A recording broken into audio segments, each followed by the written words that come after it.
네, 오늘 본문은 교회에서 부분적으로 잘 사용되는 본문입니다. 어떤 분은 1, 2절에 나오는 우리의 모든 수고가 헛되다는 말씀을 통해 은혜를 받는 분이 계시고, 또 어떤 분은 자녀가 화살통에 있는 화살이라는 본문을 두고 용기를 얻으시는 분도 있을 것입니다. 그리고 예배 시간마다 졸리신 분은 2절 말미에 나오는 개역 개정판대로 하면 하나님께서 사랑하는 자에게 잠을 주신다라는 말씀으로 기억되는 말씀이기도 합니다. 그러나 오늘 이 본문은 이렇게 부분적인 이야기를 하고 있는 것이 아닙니다. 한 이야기를 하고 있습니다. 오늘 설교의 제목은 역설적 인생입니다. 오늘 이 아침 하나님께서 우리에게 주시는 말씀을 이 시편 127편을 통해 보길 바랍니다. 오늘 본문에는 다양한 이미지가 사용되고 있습니다. 1절에는 집과 성이 나옵니다. 그리고 3절에는 자식이 나옵니다. 다 다른 것 같지만 같은 이야기를 하고 있습니다. 이 이미지들이 무엇을 상징하는지 한번 보시죠. 먼저 집은 고대 근동에서 아주 중요한 공간이었습니다. 현대의 집, 특히 오늘을 살아가는 대한민국의 국민인 우리에게 집은 보호, 안전과도 연결이 되지만 재산으로서의 가치도 크죠.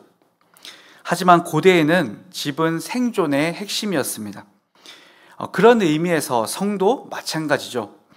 파수꾼이 왜 성을 지키겠습니까? 왜 성벽에 오르겠습니까? 이 성을 지켜야 하기 때문입니다. 즉, 집과 성은 고대 사람들에게 가장 직접적인 생존에 관한 이미지입니다. 그런데 이 집이라는 단어는 단순히 건물만을 의미하지는 않습니다. 이 집이라는 단어는 어떤 건물로서의 집 말고 집안이라는 의미도 담고 있습니다. 가문, 왕조, 후손과 같은 그 의미를 가지고 있는 겁니다. 그리고 당시 사회에서는 후손으로서 가치 있는 성별, 그 집안을 이어갈 성별은 남성이었고, 집을 세운다는 의미는 자연스럽게 가문의 대를 이어간다, 아들을 출산한다 라는 의미로 이어집니다. 그럼 자연스럽게 이제 세 번째 이미지인 자식과 연결이 됩니다. 당시의 아들은 중요할 수밖에 없었습니다. 왜냐하면 아들이 대를 이어가기도 했지만 아들은 노동력을 제공했습니다.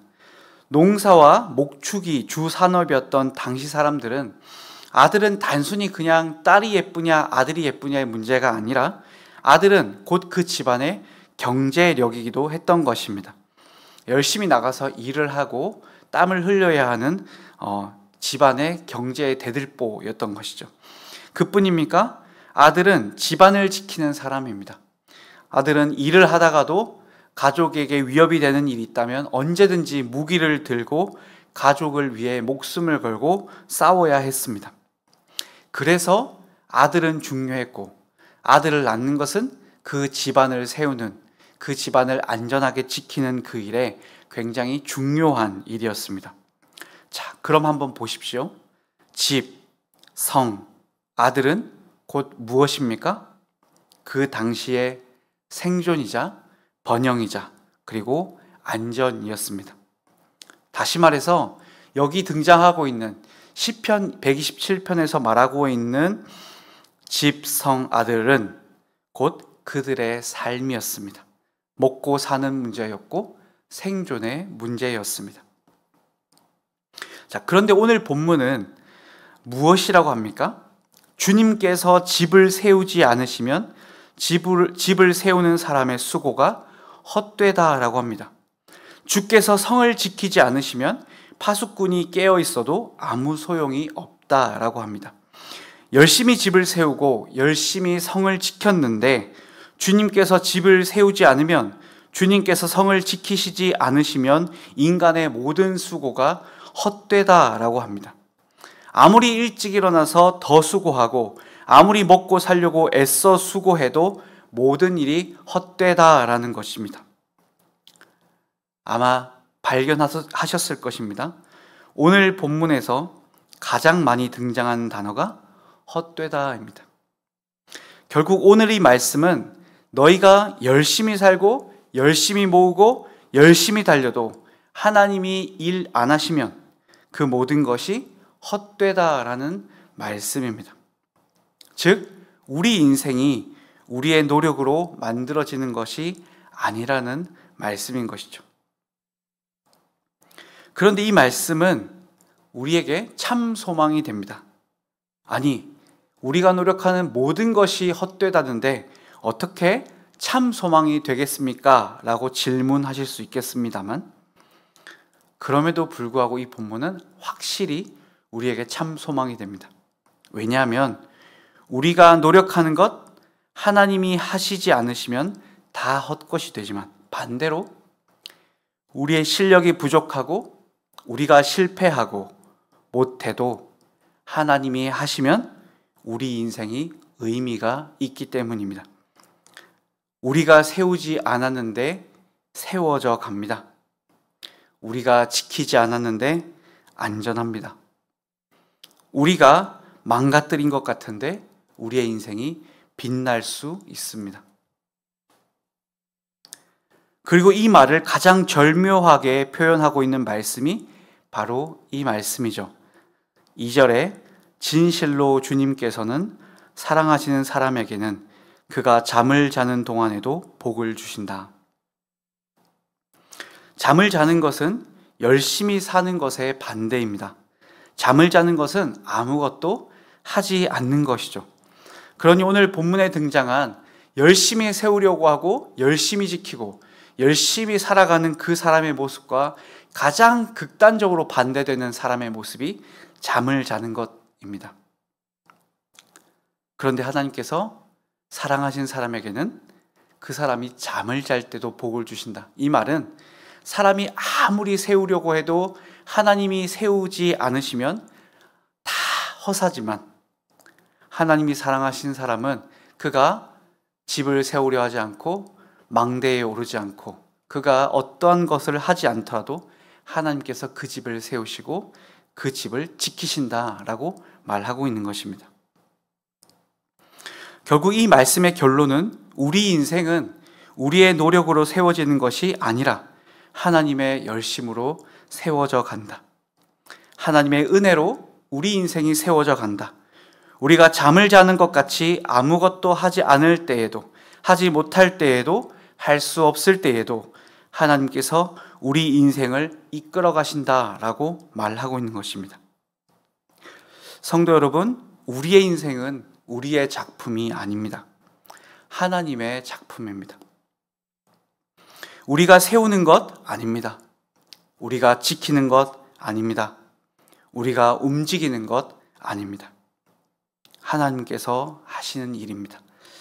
일시적으로 죽음과 같은, 우리가 존재하지 않는 그 잠자는 상태 같은 상태임에도 불구하고 하나님은 우리의 삶을 세워가시고 지키시고 움직여 가십니다.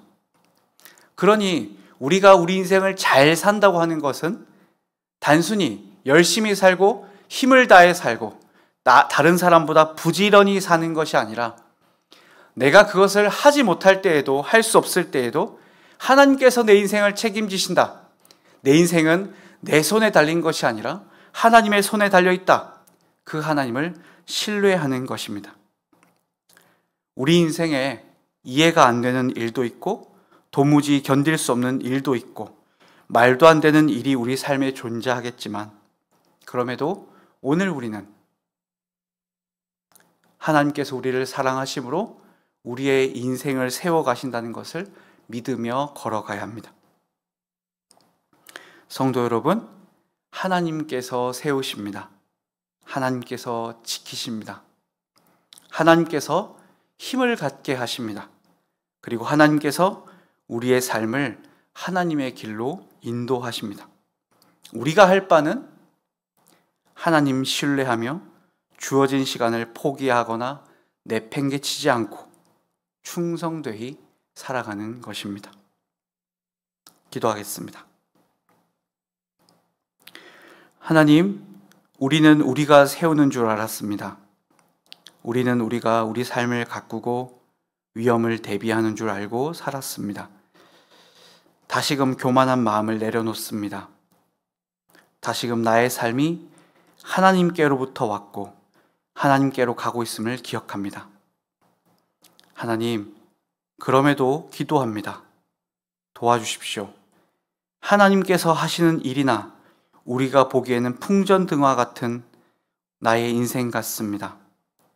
손을 쓰지 않으면 다 망가져 버릴 것 같이 위태롭습니다. 그러니 주님, 도와주십시오. 말씀하신 대로 우리 인생을 세워주십시오. 지켜주십시오. 힘있게 해주십시오. 그리고 우리의 믿음 없음을 용서해 주시고 우리 안에 산소망을 가지고 하나님을 신뢰하게 해주십시오. 예수님의 이름으로 기도합니다. 아멘. 하늘에 계신 우리 아버지여, 이름이 거룩히 여김을 받으시오며 나라가 임하시오며 뜻이 하늘에서 이루어진 것 같이 땅에서도 이루어지이다. 오늘 우리에게 일용할 양식을 주시옵고 우리가 우리에게 죄 지은 자를 사하여 준 것 같이 우리의 죄를 사하여 주시옵고 우리를 시험에 들게 하지 마시옵고 다만 악에서 구하시옵소서. 나라와 권세와 영광이 아버지께 영원히 있사옵나이다. 아멘.